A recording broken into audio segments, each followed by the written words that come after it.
So if you've had poor putting in 2024, I want you to start the year running in 2025. So this video is all about how we can give you some hope and get you putting better and get you off to a running start for 2025.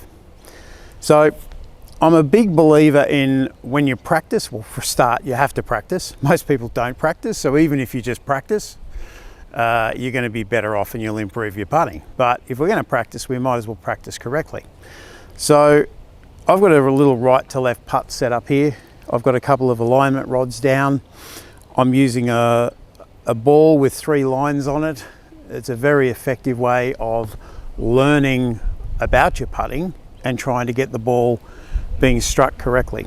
So initially I've just put the ball down. So I'm taking my setup and I'm just going to hit the putt.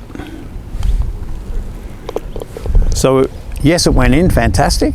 But what I liked about it is the ball rolled end over end. I've got 3 lines on the top of the ball, all the way through that stroke. Those 3 lines stayed on top of the golf ball. So that means that when my putter got back to impact, that the putter was square to my alignment and I hit the ball with a square face. And that's why the ball went in.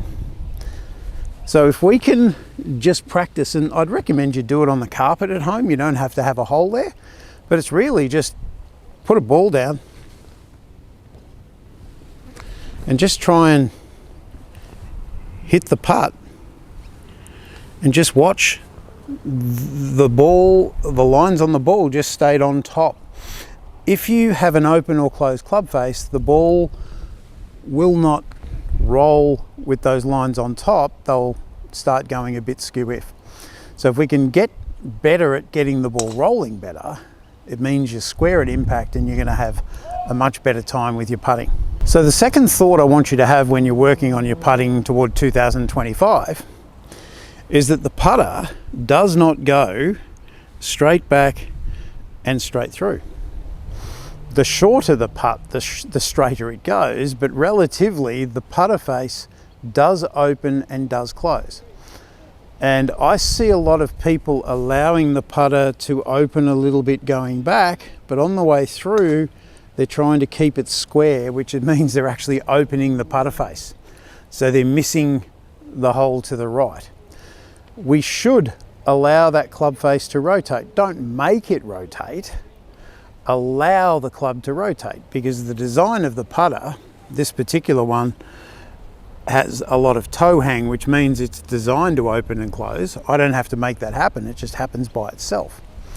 My stroke is such that I do have a fair amount of opening and closing. It's up around the 8-degree mark. So this putter is designed for me. It won't necessarily help someone else. But as I'm putting, I don't want to feel like I'm keeping my putter square to these lines. I want to feel like my putter is turning a little left.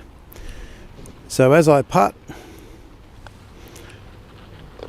I'm turning the putter left. It feels like I'm going to miss left, but as you can see, it went straight in the hole. So it does feel like we're going to miss left, but you won't, because the putter is remaining square to the arc. We don't want to keep it square to the target, it's square to the arc. There is a slight arc. As long as my putter is opening and closing a little, it's staying square to the arc, so the ball will go in. That's a real different concept, but it's one that's really important. The other thing you can do to help improve your putting is just make sure you've got your alignment right. So the other good thing about having these alignment rods is I can see that my feet are parallel to the stick. I can also see that my shoulders are parallel to the stick. That's a really good starting point.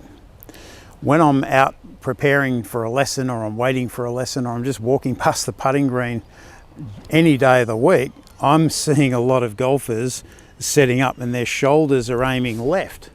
So with the shoulders aiming left, guess what you're most likely to do? You're probably going to pull the putt a little bit and you're going to miss it left, and you're going to say, oh, that was a terrible stroke. The reality was it was terrible alignment and your stroke matched your shoulder alignment. So we just want to make sure that we get those shoulders and feet in the right position. So if we can keep the shoulders and the feet nice and square, it gives us the best opportunity of getting that golf ball going in the hole. So the other thing we can do to help our, particularly short putting, but it works on long putting too, is the last two putts I've actually done a poor job at. I didn't comment on it when I hit them, but I saw the ball going in the hole. You never really want to see the ball going in the hole, particularly from this distance. So what we want to do is we want to hit the putt.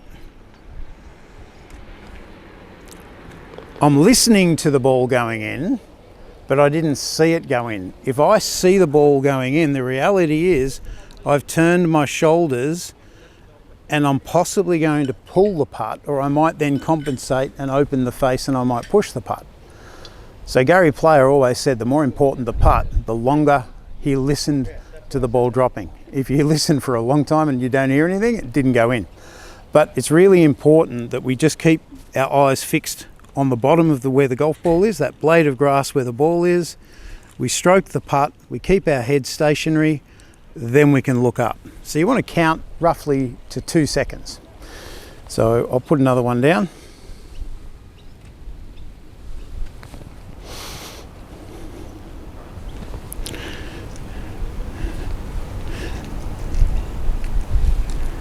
One, two.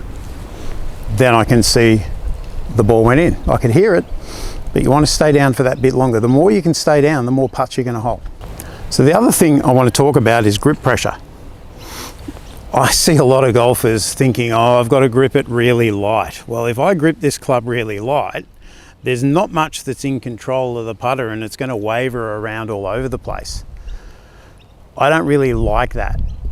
What I do like is to have control of my putter through the two strongest digits on my dominant hand. My dominant hand is my right hand, and if I had a bottle of drink and I was going to open it, it would be the thumb and the pointer that would do that work.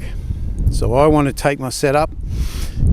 Overall, the grip is medium, but my thumb and my pointer are definitely much tighter than anything else.